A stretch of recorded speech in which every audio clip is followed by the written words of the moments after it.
are a welcoming and generous people. But those who enter our country illegally and those who employ them disrespect the rule of law. And because we live in an age where terrorists are challenging our borders, we cannot allow people to pour into the U.S. undetected, undocumented, and unchecked.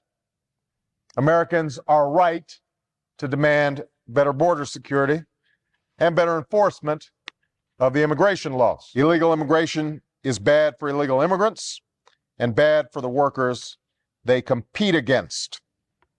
Replacing the flood of illegals with a regulated stream of legal immigrants who enter the United States after background checks and who are provided labor rights would enhance our security, raise wages, and improve working conditions for all Americans.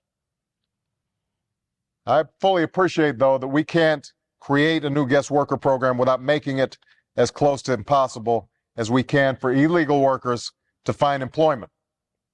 We don't need new guest workers plus future undocumented immigrants. We need guest workers instead of undocumented immigrants. And before any guest worker is hired, the job must be made available to Americans at a decent wage with benefits, and the employers need to show that, in fact, there are Americans who won't take these jobs. I am not somebody who's willing to take it on faith that there are jobs that Americans won't take. I know that dealing with the undocumented population is difficult for practical and political reasons.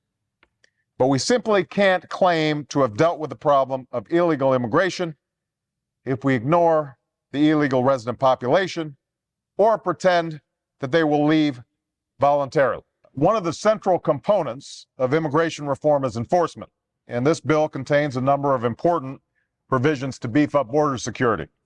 But that's not enough. Real enforcement also means drying up the pool of jobs that encourages illegal immigration, and that can only happen if employers don't hire illegal workers. Unfortunately, our current employer enforcement system does little to nothing to deter illegal immigrants from finding work.